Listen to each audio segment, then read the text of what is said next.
नमस्कार दोस्तों, जैसा कि आप सभी लोगों को पता है आईबीपीएस पीओ ने अपनी जो वैकेंसीज की जो डिटेल है वो आप लोगों के सामने रख दी है और उससे रिलेटेड मैं आपके सामने एक छोटी सी वीडियो लेके ये हाजिर हूं जिससे थोड़ा सा मैं आपकी जानकारी बढ़ा सकूं। सबसे पहले तो देखो ये जो डेट्स हैं, आजकल ऑनलाइन आप लोग सभी जुड़े हुए हो तो हर एक चीज का नॉलेज आपको ऑलरेडी होता ही है। तो आप तो एक तो ये फाइनल मान के चलें कि जो पेपर है और पेपर को लेकर जो प्लानिंग है वो 99% जो है वो आईबीपीएस पीओ की बिल्कुल परफेक्ट है और वो अपने टाइम के अनुसार सब जगह पेपर ले लेगा। भले ही कुछ स्टेट के अंदर उसको दिक्कत लगे लेकिन ओवरऑल जो है पूरे इंडिया के अंदर वो अपने एग्जाम कंडक्ट कर लेगा, टाइमली रिजल्ट दे देगा। तो स्टूडेंट्स आप लोग प्रिपेयर रहें, इस भरोसे ना रहें कि कोविड-19 की वजह से दिक्कतें आएंगी, हमें फॉर्म भरने चाहिए कि नहीं भरने चाहिए, पता नहीं पेपर हो पाएंगे कि नहीं हो पाएंगे। देखो ये जो दिक्कतें होती है ना मेनली स्टेट गवर्नमेंट के अंदर होती है, आईबीपीएस क्लर्क पीओ के अंदर नहीं होती है। आईबीपीएस बोर्ड ने जब भी एग्जाम फॉर्म निकाला है, जब भी डेट्स निकाली है, उसने टाइम पे पेपर लिया है। कभी भी ऐसा नहीं हुआ कि कोई वैकेंसी आ गई किसी वजह से पेपर नहीं ले पाए और पेपर रद्द कर दिया। रद्द कभी नहीं होगा, ठीक है ना। पेपर कभी कैंसिल नहीं होगा, भले ही कुछ 10-15 दिन का, महीने डेढ़ महीने का डिले हो जाए। लेकिन अभी जिस तरह से आरआरबी क्लर्क पीओ की डेट्स उन्होंने अनाउंस की है उसको देख के लगता है आईबीपीएस डिले करने के भी मूड में नहीं है और आईबीपीएस बिल्कुल सही टाइम पर आपका एग्जाम ले लेगा। तो तैयार रहना, कहीं भी कोई लापरवाही आपने नहीं करनी है। ये जो मेनली मैं वीडियो बना रहा हूं वो मैं मेरी उन स्टूडेंट्स के लिए बना रहा हूं जो लगातार मेरे साथ जुड़े हुए हैं, चाहे वो मेरे पास ऑफलाइन कोचिंग ले चुके हैं या हमारे पास ऑनलाइन तैयारी कर रहे हैं या वो ऑनलाइन टेस्ट बैच के हैं या ऑनलाइन सिलेबस बैच के हैं। एक चीज सभी ध्यान से सुन लो, आप भले ही आप बिल्कुल फ्रेश बैच के स्टूडेंट हैं, चाहे आपने जो 7 अगस्त को एग्जाम बैच शुरू किया है उस बैच के स्टूडेंट है, आपने आईबीपीएस पीओ के फॉर्म के लिए जरूर अप्लाई करना है। आपके बहुत से शुभ चिंतक ऐसे होंगे जो आपको एडवाइस दे रहे होंगे कि साल के अंदर पीओ का बड़ा टफ पेपर आता है, आप क्लर्क को टारगेट करो, पीओ की जो मेरिट बनती है, पीओ की जो कट ऑफ जाती है वो इंडिया लेवल पर जाती है, कट ऑफ बहुत ज्यादा होती है, आपका सिलेक्शन नहीं हो पाएगा। आपने उन बातों को नजरअंदाज करना है, हर हाल में आपने अप्लाई जरूर करना है। जितने ज्यादा एग्जाम जल्दी से जल्दी देने का मौका मिलेगा उतनी आपकी प्रैक्टिस होगी, उतना ज्यादा आपको पता लगेगा कि आपकी तैयारी में क्या क्या कमी है और क्या क्या सुधार करना है। लास्ट ईयर का मैं एग्जांपल आपको बता सकता हूं। लास्ट ईयर बहुत से ऐसे स्टूडेंट थे जिन्होंने अपने जीवन का पहला आईबीपीएस पीओ दिया और पहली बारी में क्लियर कर लिया। तो आप उन पॉजिटिव एग्जांपल्स की तरफ जाओ ना, आप उनको क्यों देखते हो जो 4-4 साल से दे रहे हैं लेकिन नहीं क्लियर कर पा रहे। उनको भी तो देखो ना जो पहली बारी में एग्जाम क्लियर कर रहे हैं, ठीक है ना। तो पॉजिटिव रहिए, कोरोना पॉजिटिव नहीं रहना है, पॉजिटिव रहना है तैयारी को लेकर, ठीक है ना। तो तैयारी की तरफ आप लोग पॉजिटिव रहिए। सबसे पहले तो आपको ये पता होना चाहिए कि एग्जाम भरने की जो आखिरी तारीख है वो 26/8 है। एग्जाम भरते समय किन बातों का ध्यान रखना है। नंबर 1, कोशिश ये करनी है कि जो प्रोफेशनल लोग हैं जो लंबे समय से एग्जाम फॉर्म फिल करने का काम कर रहे हैं उनसे ये एग्जाम का फॉर्म भरवाया जाए, ठीक है ना। अपने आप से ये कलाकारी ना करी जाए क्योंकि गलती की संभावना खूब होती है।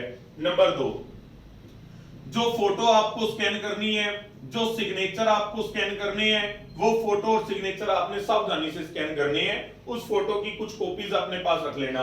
सिग्नेचर आपने ध्यान से एक व्हाइट पेज के ऊपर ब्लैक पेन से करने हैं, इसमें कोई गलती ना हो। वैसे ब्लू से चल जाते हैं पर अपनों ने रिस्क लेना ही क्यों है। आप ब्लैक पेन से सिग्नेचर करके उसको स्कैन करोगे। स्कैनिंग करते समय इनके फॉन्ट का और इनके जो साइज का है वो आप विशेष ध्यान रखोगे, उसमें कोई गलती ना हो जाए। नंबर 3, इसकी फीस जो आप सबमिट करते हो ऑनलाइन या ऑफलाइन किसी भी हालत में आपको एक चालान मिलेगा, उस चालान की कॉपी आपने संभाल के रखनी है। नंबर 4, आपसे एक डिक्लेरेशन लिया जाता है। उस डिक्लेरेशन का मतलब होता है कि भी आपने इसके अंदर कोई गलती नहीं की है और कोई गलत तथ्य आपने नहीं दिया है। अगर कोई गलती की है तो उस गलती के लिए आप खुद जिम्मेवार हो। तो ऐसे में आपने क्या करना है, हर एक जानकारी को बार बार ध्यान से पढ़ना है और उसके बाद आपने सारे डॉक्यूमेंट, सारे सर्टिफिकेट साथ लेके बैठो। परसेंटेज जो आपकी है, जो मदर फादर का नेम है, डेट ऑफ बर्थ है और एड्रेस है, उसमें कहीं कोई गलती नहीं करनी है। सावधानी से आपने अप्लाई करना है। सबमिट करने से पहले चीजों को बार बार चेक करना है, ठीक है ना। अब जब आप थंब इंप्रेशन लगा रहे हो उसको आपने पूरा ध्यान से लगाना है, पूरे अच्छे तरीके से पैड के ऊपर जो है जो आपका प्रिंट है थंब का वो साफ सुथरा आना चाहिए। ये आपने कुछ चीजें ध्यान रखनी है।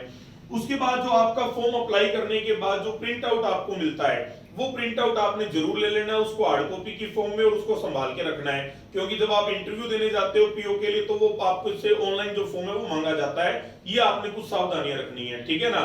तो ये आपके सामने डेट्स हैं। अभी भी अगर आप देखते हो तो ऑनलाइन एग्जाम जो प्री है वो आपका अक्टूबर के अंदर होने जा रहा है। अगर अक्टूबर की फर्स्ट वीक के अंदर भी एग्जाम होने जा रहा है तो आपके पास आज की तारीख से भी कितना समय बचता है, लगभग अगस्त के 15 दिन बचते हैं, सितंबर के 30 दिन बचते हैं और अक्टूबर का 1 हफ्ता बचता है। 2 महीने आपके पास बचते हैं, और आप अगर वाकई इस तैयारी में थोड़ा सा भी हमारे पे विश्वास कर रहे हो, आपको बहुत बढ़िया तरीके से प्रिपेयर कर देंगे। कम से कम इतना जरूर कर देंगे कि ये पेपर आपका अच्छा जाए और आपको ये पेपर अटेम्प्ट करके अच्छा महसूस हो। ये आपके साथ हमारा वादा है, ठीक है ना। तो आपने ये जरूर ध्यान से रखना है कि फॉर्म जरूर अप्लाई कर लें, कोई भी इसके अंदर आलस ना करे, ठीक है ना। अब बात आती है कि इसके अंदर जो एज कितनी मांगी गई है, एज को लेकर ना बड़ा साफ सुथरा सा लिख दिया जाता है कि भी जो एज है आपकी 1 अगस्त 2020 को मिनिमम 20 साल होनी चाहिए और मैक्सिमम 30 साल होनी चाहिए। अब आपके मन में सवाल आता है जी मेरा 1 दिन कम है 1 दिन ऊपर है, वो इसको भी क्लियर करता है। वो कहता है 2 अगस्त 1990 से पहले नहीं पैदा होना चाहिए बच्चा, ठीक है ना। 2 अगस्त 1990 से पहले, यानी अगर कोई 1 अगस्त 1990 को भी पैदा हुआ है ना तो वो भी अप्लाई नहीं कर सकता। 2 अगस्त 1990 से पहले नहीं होना चाहिए उसका बर्थ, और 1 अगस्त 2000 के बाद नहीं होना चाहिए, ठीक है ना। बोथ डेट्स आर इंक्लूसिव, ठीक है ना, दोनों डेट शामिल हैं, यानी इन दोनों डेट पे अगर किसी का जन्म हुआ है तो वो उसको शामिल कर लेंगे, वो एलिजिबल है, ठीक है ना। और इसके बीच में होना चाहिए, इसके आगे या इसके पीछे का जो बर्थ है वो नहीं होना चाहिए। तो इनमें आजकल कंफ्यूजन कम ही है, कोई दिक्कत नहीं है, ठीक है ना। अब बात आती है कि भी जो एससी कैटेगरी का कैंडिडेट होता है इसको 5 साल की रिलैक्सेशन मिलती है, ओबीसी कैटेगरी का जो होता है उसको 3 साल की रिलैक्सेशन मिलती है, जो हैंडीकैप कैटेगरी से होते हैं उनको 10 साल की रिलैक्सेशन होती है, एक्स सर्विसमैन को जो है वो उसको अपना पता होता है 5 साल है, उसकी कुछ नियम शर्तें होती हैं, ये सारा डिटेल में लिखा है, अपना इससे कंसर्न नहीं है, ठीक है ना। और जो 1984 के राइट से संबंधित है उनको 5 साल का, ठीक है ना, जो दंगे हुए थे 84 के उनको 5 साल की छूट मिलेगी, ठीक है।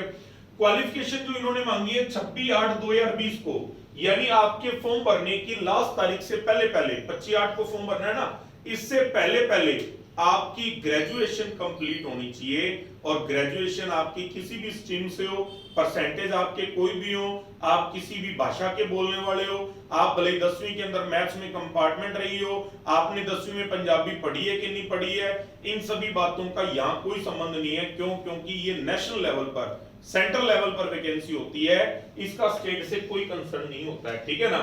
अब ग्रेजुएशन आपकी कंप्लीट होनी चाहिए। अब कुछ बच्चों के मन में सवाल आते हैं कि सर मेरा अभी फाइनल ईयर के एग्जाम नहीं हुए तो इसका मतलब आपका रिजल्ट भी नहीं आया, रिजल्ट नहीं आया इसका मतलब यूजीसी आपको भी क्वालिफाई भी नहीं मांग रही है, ठीक है ना। तो आप अभी ग्रेजुएट नहीं हो, आप अप्लाई नहीं कर सकते हो, जो फाइनल ईयर वाले हैं, ठीक है ना। जिनका पिछले साल हो गया था तो इस साल तो हुआ ही नहीं किसी का कंप्लीट, तो जिनका पिछले साल ग्रेजुएशन कंप्लीट होगी वो सारे इसके लिए एलिजिबल होंगे। इसमें ये जरूरी है कि आपका रिजल्ट डिक्लेयर हो गया हो, आपको मार्कशीट मिल गई हो, ठीक है ना। मार्कशीट मिल गई इस सेंस में आपका मार्कशीट जो है वो नेट पे आ गया हो, या आपके पास आपकी जो एग्जैक्ट परसेंटेज होनी चाहिए, उस परसेंटेज में आपने ये नहीं है कि भी राउंड ऑफ में भर दो या एक बार आप लमसम लिख दो, ऐसा नहीं है। आपके पास एग्जैक्ट आपकी परसेंटेज होनी चाहिए, वही आप उसमें लिखोगे। ये बिल्कुल साफ शब्दों में इसने लिखा है, ये आप इसकी रीडिंग ले सकते हो। ये अभी अगर यहाँ कम नजर आ रहा है तो ये आप मतलब नेट पे भी अवेलेबल है। तो 2019 की वैकेंसी में आप लोगों को बता देता हूं, 2019 की वैकेंसी का तो अपने को कोई कंसर्न नहीं है, अपना जो कंसर्न है वो 2020 से है। और 2019 को लेकर भी मैं आपको एक चीज मैं आपको बता देता हूं, लास्ट ईयर भी क्या था, बहुत से बैंकों ने जो है वो नोट जो है एनआर का मतलब होता है नोट रिपोर्टेड। नोट रिपोर्टेड का मतलब क्या है, बैंक्स कई बार आईबीपीएस को रिपोर्ट नहीं करते हैं भी हमें कितनी रिक्रूटमेंट करनी है, तो ऐसे में वो रिक्रूटमेंट को लेकर जो है ये बोल तो देते हैं कि हाँ हमने करनी है। अगर देखो मान लो अगर 0 लिख दी तो इसका मतलब वैकेंसी इनको चाहिए ही नहीं, फिर तो 0 लिखेंगे, क्योंकि ये बैंक क्या थे अभी लास्ट ईयर जो है वो आरबीआई ने इनको जो है रिस्ट्रिक्ट किया हुआ था, और आरबीआई की गाइडलाइंस के अकॉर्डिंग ये वैकेंसी नहीं निकाल सकते थे, ठीक है ना। सेंट्रल बैंक में एनआर लिखा हुआ है, इसका मतलब इनको रिक्रूटमेंट तो करनी है, लेकिन अभी इन्होंने रिपोर्ट नहीं की थी, और बाद में जो वैकेंसी है वो 4000 से काफी ज्यादा बढ़ गई थी, ये सभी को पता है लास्ट ईयर का। अब 2020 की हम लोग बात करते हैं।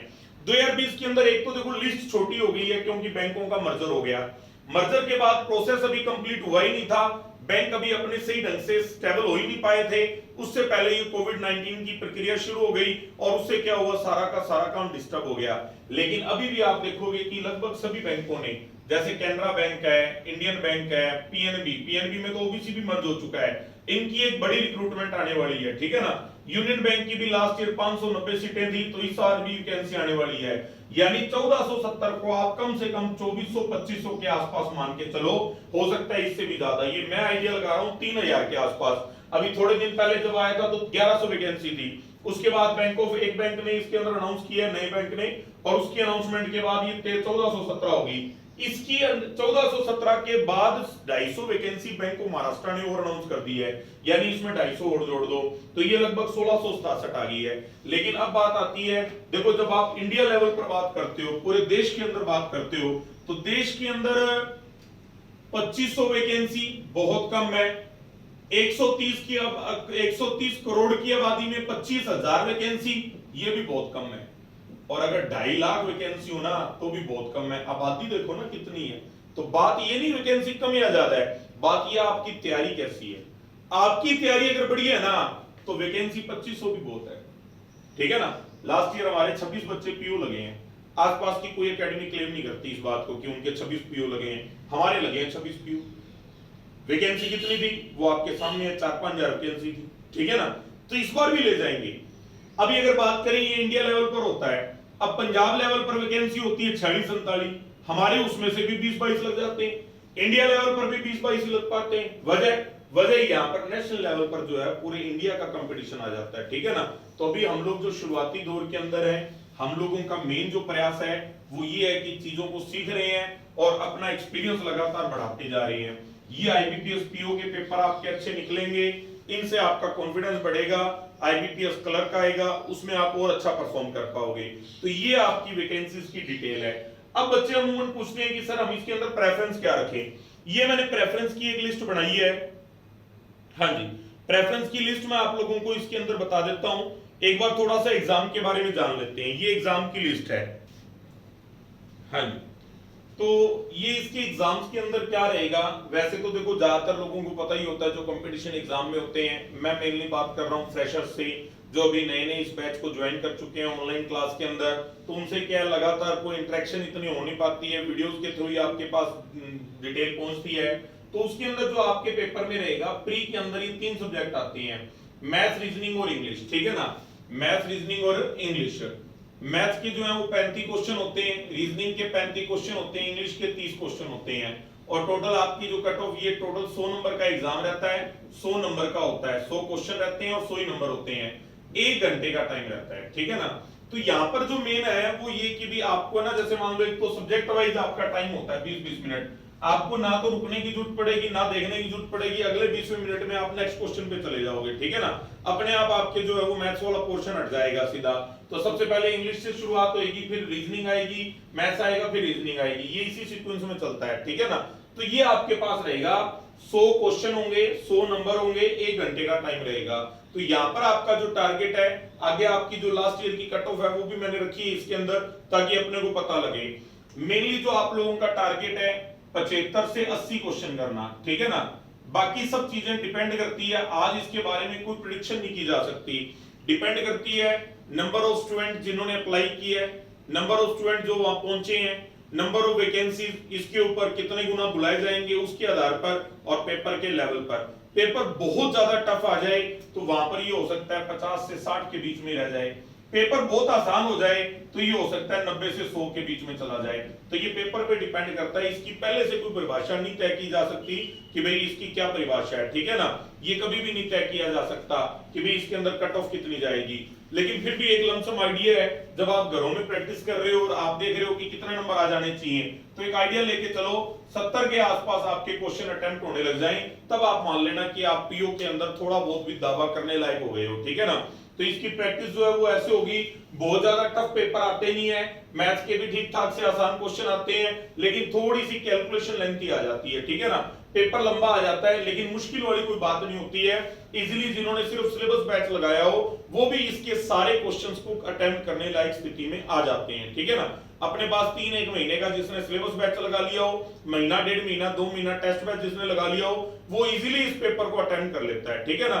तो आप चाहे किसी भी बैच के स्टूडेंट हो, ऑलरेडी टेस्ट बैच से हो तो आप तो निश्चित रूप से इसके बहुत बड़े दावेदार हो। अगर आप सिलेबस बैच से हो तो जल्दी आप लोगों के बैच खत्म होके आप टेस्ट बैच में आ जाओगे। अगर आप फ्रेशर हो तो आपकी तैयारी को इस तरह से लेके चलेंगे कि भी आप पर्टिकुलर इस पेपर को अटेंड करने लायक बन जाओ, ठीक है ना। फिर बात होती है जैसे ही आपका प्री का एग्जाम हो जाता है उसके जस्ट अगले दिन से इस चीज की वेट नहीं की जाती है, ये इस बात की वेट नहीं होती है कि रिजल्ट आएगा देखूंगा प्री पास होएगा कि नहीं होएगा, नहीं, मेंस की तैयारी साथ के साथ शुरू की जाती है और मेंस की तैयारी में आपके जो सब्जेक्ट जुड़ जाते हैं वो जीके जुड़ जाती है, ठीक है ना। बाकी लगभग सारा कुछ सेम है, रीजनिंग एंड कंप्यूटर लिखा जाता है लेकिन कंप्यूटर का कोई क्वेश्चन आता नहीं है इसके अंदर। लास्ट ईयर इसमें कंप्यूटर का कोई क्वेश्चन नहीं था। प्रैक्टिकली सोचने वाली बात है, देखो अगर कंप्यूटर जैसे सब्जेक्ट को डालेगा तो वहां पर 1 से 1/3 नंबर का कोई भी क्वेश्चन है और उसमें कंप्यूटर रखेगा, ये स्वाभाविक मेरे को नजर नहीं आता है, ठीक है ना। देखो टाइम भी खूब मिलता है, 1 घंटे में 45 क्वेश्चन करने हैं, तो ऐसे में वो रीजनिंग के टफ अरेंजमेंट डालना ही पसंद करेगा। कंप्यूटर में तो जस्ट पढ़ा और टिक मार दिया तो 45 क्वेश्चन कहां पूरे होंगे ना, 60 मिनट 5-7-10 मिनट में हो जाते हैं वो तो कंप्यूटर के। तो यहाँ रीजनिंग के टफ क्वेश्चन डालेगा, ठीक है। उसके बाद जीके के अंदर देखो इसने साफ मेंशन किया है जनरल इकोनॉमी बैंकिंग अवेयरनेस। अब इसको पढ़ने के बाद ये नहीं कि आप बैंकिंग के ऊपर ही फोकस कर लो, नहीं, हमेशा ऐसा ही लिखा आता है जनरल इकोनॉमी और बैंकिंग अवेयरनेस, लेकिन आता क्या है, आते हैं लेटेस्ट करंट के क्वेश्चन, करंट अफेयर्स आते हैं, बैंकिंग के कुछ क्वेश्चन आते हैं, फाइनेंशियल अवेयरनेस के कुछ क्वेश्चन आते हैं, हाल फिलहाल में कोई इंटरनेशनल डील हुई हो वो आते हैं, और जो आते हैं वो स्टैटिक जीके के क्वेश्चन आजकल आने लगे हैं। डैम पूछे जाते हैं, ठीक है ना, कोई सेंचुरी पूछी जाती है, कोई देश करेंसी ये पूछ लेता है। तो ये जीके जो है वो आपको to the point Nandan sir करवा रहे हैं, उसमें क्वेश्चन जो है वो आपका इससे बाहर नहीं जाएगा। ऑलरेडी आप सिलेबस बैच में जीके खूब सीख चुके हो, टेस्ट बैच में सीख चुके हो, फिर जैसे ही आपका प्री का पेपर देते हो तो रिजल्ट आने में 15 दिन लगते हैं और 10-15 दिन पेपर में लगते हैं, तो 25 से 30 दिन का गैप होता है, पेपर देने के बाद 25 से 30 दिन का गैप होता है। तो वो 25 से 30 दिन में आपको जीके बड़ी आसानी से तैयार करवा दी जाएगी, उसकी कोई दिक्कत नहीं है। लेकिन इंग्लिश का जो सब्जेक्ट है वो आपको यहाँ भी संभालना है और यहाँ भी संभालना है, तो ये इंग्लिश के ऊपर आपकी वर्किंग शुरू दिन से अच्छी होनी चाहिए, इससे कोई आपने लापरवाही नहीं करनी है। उसके बाद यहाँ पर मैथ्स में डाटा एनालिसिस एंड इंटरप्रिटेशन लिखा है, यानी साफ शब्दों में लिखा है, मैथ्स नहीं लिखा है इसने, साफ लिखा है डीआई। और देखो हम लोग जो जाने जाते हैं वो मेन डीआई के लिए जाने जाते हैं, डीआई का आपका बहुत बढ़िया बेस आपको मिलेगा। आप सिलेबस बैच चाहे ऑफलाइन लगा चुके हो चाहे ऑनलाइन लगा रहे हो, दोनों स्थितियों में आपको डीआई खूब करवाए जाते हैं, ठीक है ना। तो डीआई वैसे भी प्रैक्टिस पे ही होता है, बहुत ज्यादा कुछ इसमें दिक्कत आती नहीं है। लेकिन डीआई जब वो डालता है ना तो डीआई के अंदर स्टेटमेंट का जो है टारगेट रखता है। जैसे जो डीआई आते हैं ना वो इस तरह के आसान डीआई नहीं आते हैं जो आपके प्री में मिलेंगे। डीआई जो आएंगे वो आएंगे वर्क एंड टाइम टॉपिक को ऐड करके, बोट एंड स्ट्रीम टॉपिक को ऐड करके, ठीक है ना, सिंपल कंपाउंड इंटरेस्ट टॉपिक के क्वेश्चन आएंगे वहां पर डीआई के अंदर, तो वो स्टेटमेंट फिर यहां पर आपके सामने काम आ जाती है, ठीक है ना। तो ये इस तरीके से आपका प्री और मेन का एग्जाम रहता है। प्री के अंदर ये जो पेपर है हिंदी और इंग्लिश दोनों भाषाओं में होता है, सिर्फ इंग्लिश लैंग्वेज का जो पेपर होता है वो सिर्फ इंग्लिश में होता है, बाकी दोनों लैंग्वेज में होता है। इसको चॉइस करने का टाइम आपको शुरुआत में मिल जाता है, शुरुआत में आप जो भाषा चुन लेते हो ऑटोमेटिक बाय डिफॉल्ट हर एक क्वेश्चन आपका उसी भाषा में आता रहता है, ठीक है ना, तो आपको उसको बार बार सिलेक्ट नहीं करना पड़ता है। अगर मान लीजिए आपने इंग्लिश चुन ली है, इंग्लिश तभी चुनोगे जब आप रूटीन में इंग्लिश में करते हो, लेकिन फिर भी किसी क्वेश्चन में आप पहुंचे और वहां पर इंग्लिश का आपको कोई शब्द नहीं समझ में आ रहा, तो पर्टिकुलर उस क्वेश्चन को हिंदी में करने का ऑप्शन भी आता है वहां, ठीक है ना। आप उस क्वेश्चन को हिंदी में भी देख सकते हो और अगला क्वेश्चन बाकी वापस बाय डिफॉल्ट इंग्लिश में ही आ जाएगा, ठीक है ना। तो भाषा आपने वो चुननी है, जैसे मैं मान लो पेपर देने जाऊंगा तो मैं हिंदी चुनूंगा और अगर कोई शब्द हिंदी में ना समझ में आए तो फिर उसको इंग्लिश में देखने का ऑप्शन होता है, ठीक है ना। तो ये एक स्थिति रहती है। तो पेपर के जस्ट बाद आपका मेंस का एग्जाम जब हो जाता है उसके जस्ट बाद वही आपको रोक लिया जाएगा, जो भी आपके पास रफ शीट्स हैं, जो आपको पेज मिले हैं वो आपने उनको हैंडओवर कर देने हैं, उन पे प्रॉपर अपना रोल नंबर और रजिस्ट्रेशन नंबर जरूर लिख देना, ठीक है। उसके बाद आपका इंग्लिश लैंग्वेज का टेस्ट रहता है। ये जो लैंग्वेज का टेस्ट रहता है इंग्लिश का, ये आपका कह सकते हो ये डिस्क्रिप्टिव होता है, ठीक है ना। ये तो ऑब्जेक्टिव होते हैं, ये डिस्क्रिप्टिव होता है। तो इसमें डिस्क्रिप्टिव में ये नहीं कि भी आपको लिखने के लिए कोई कॉपी पेन मिलता है, ये आपको कंप्यूटर पे टाइप करना होता है। टाइप करना होता है, तो ऐसे में आपको उनका जो सॉफ्टवेयर है या उनकी जो वर्ड की फाइल है वो फाइल के ऊपर आपको टाइपिंग भी आनी चाहिए। यानी अगर आप बैंक की तैयारी में आगे बढ़ रहे हो तो आपको टाइपिंग सीखनी पड़ेगी। तो टाइपिंग को लेकर बहुत ज्यादा इसमें स्ट्रेस नहीं होता, क्योंकि टाइम काफी होता है। 30 मिनट के अंदर 2 ही क्वेश्चन करने होते हैं, एक लेटर राइटिंग होता है और एक ऐसे होता है। लेटर के अंदर भी क्या होता है, बस उसकी थोड़ी सी ड्राफ्टिंग आपको आती हो, आप कॉमा वगैरह लगा के उसके जो हाशिए आगे सेट करने होते हैं वो आते हो आपको। अमूमन ऑफलाइन क्लास के अंदर तो हम इसको थोड़ा सा बोल ही देते हैं स्टूडेंट्स को कि जब आपका प्री पास हो गया तो 15-20 दिन आप टाइपराइट पे जरूर लगा दो, ठीक है ना। लेकिन उन दिनों में जाके थोड़ा प्रेशर बढ़ जाता है, क्योंकि हर एक सब्जेक्ट प्रिपेयर करना होता है, उधर टाइपिंग की भी टेंशन होती है। तो इसको लेकर थोड़ा सा पहले से तैयारी लेके चलो, हर चीज को आपने ध्यान रखना है, ठीक है ना। अब ये मैं आप लोगों को लास्ट ईयर की कट ऑफ दिखा देता हूं। तो लास्ट ईयर की जो कट ऑफ है, इसमें जो कट ऑफ है स्टेट वाइज तो होती नहीं है, सेंटर की इकट्ठी होती है। तो जनरल कैटेगरी की पिछली बार की जो कट ऑफ है 59.75 है, ओबीसी भी सेम गई है, ईडब्ल्यूएस भी सेम गई है, ठीक है ना। एससी 53 है और एसटी 46.25 है। मेंस की जो कट ऑफ है 200 में से सिर्फ 71.25 है। देखो कहां तो 100 में से 60 नंबर है, कहां 200 में से 71 नंबर है। सोच सकते हो कितना टफ पेपर आया होगा। 71 नंबर, 200 में से सिर्फ 71 नंबर लेने वाला नौकरी लग गया। यानी आप ये मान सकते हो इसमें भी बहुत ज्यादा एफर्ट्स नहीं करने पड़ते हैं। ओवरऑल ठीक ठाक सा पेपर हो जाए तो भी पेपर पास हो जाता है। लास्ट ईयर बच्चों का, बहुत नए बच्चों का अनएक्सपेक्टेड जो है वो मेंस का पीओ का पेपर पास हुआ। उसके बाद इंटरव्यू रहता है। इंटरव्यू की आपको बता दें, इंटरव्यू की जो तैयारी है आपको यही एकेडमी के अंदर करवा देंगे। तब तक एकेडमीज भी खुल चुकी होंगी और सब कुछ पॉजिटिव हो चुका होगा, ठीक है जी। उसके बाद बात आती है बैंक प्रेफरेंस की। तो आप इसको, इस बैंक प्रेफरेंस की जो लिस्ट है उसको आप स्क्रीनशॉट ले लोगे और ये आपने ध्यान रखना है। सबसे पहले ऊपर पीएनबी को रखा गया है। पीएनबी ने हालांकि अभी तक वैकेंसीज नहीं बताई है, लेकिन ये बता देगा, कम बताए ज्यादा बताए, पीएनबी सबसे ऊपर रखेंगे। क्यों? पीएनबी स्टेट बैंक के बाद सबसे बड़ा बैंक है और अभी इसको लेकर कहीं कोई प्राइवेटाइजेशन की या और कोई किसी तरह की चर्चा नहीं चल रही। इस समय ओबीसी भी इसमें मर्ज हो चुका है, तो सबसे स्ट्रॉन्ग बैंक कह सकते हैं स्टेट बैंक के बाद पीएनबी। दूसरे नंबर पे कैनरा को रखेंगे, तीसरे पे यूनियन बैंक ऑफ इंडिया, चौथे पे इंडियन बैंक, पांचवें में बैंक ऑफ इंडिया, छठे में यूको बैंक, सातवें में पंजाब एंड सिंध बैंक, आठवें में महाराष्ट्र बैंक, ठीक है ना। ये 8 ही बैंक हैं। बाकी 3 बैंक्स ने क्या है कि वैकेंसी निकाली नहीं है, 0-0 है उनका। इन 8 बैंकों ने डिटेल दी है। इसमें मैंने किस किस चीज का ध्यान रखा है। नंबर 1 बैंक बड़ा या छोटा है, नंबर 2 वैकेंसी कम या ज्यादा है, नंबर 3 अपने नॉर्थ इंडिया में किसकी ब्रांचेस ज्यादा है, नंबर 4 जिन बैंकों के प्राइवेटाइजेशन को लेकर चर्चा चल रही है उनको मैंने नीचे रख दिया है, बाकी सारे ऊपर रख दिए, ठीक है ना। ये सारी बातों का इसमें ध्यान दिया गया है। तो ये आप फॉर्म भरते समय चीजें ध्यान रखोगे। अप्लाई जरूर सभी कर लेंगे। आप भले इस तैयारी के बिल्कुल फ्रेशर हो, भले ही आपने आज ही एडमिशन लिया है, लेकिन अगर आप तैयारी कर रहे हो आप अप्लाई जरूर कर दोगे। और अगर आप तैयारी नहीं कर रहे हो ना, फिर ये 850 रुपए का नुकसान आप अपना मत करवाइए, क्योंकि इस तैयारी में पढ़ना पड़ता है। बिना पढ़े कई बार पेरेंट्स ये सोच लेते हैं इसको भरवा दिया हमने फॉर्म क्या पता हो जाए, क्या पता वाली बात ही नहीं है। मैं पक्का बता रहा हूं नहीं होगा, ठीक है ना। क्यों पैसा वेस्ट करते हो? तैयारी अगर कर रहे हो तो फिर इसकी गारंटी नहीं है कि हो जाएगा, लेकिन इस बात की गारंटी है ये पेपर देके आपको अच्छा लगेगा और आपका एक्सपीरियंस बढ़ेगा और आने वाले पेपरों के लिए आप एक मजबूत दावेदार हो सकते हो। धन्यवाद, जरूर अप्लाई कर लेना। Thank you.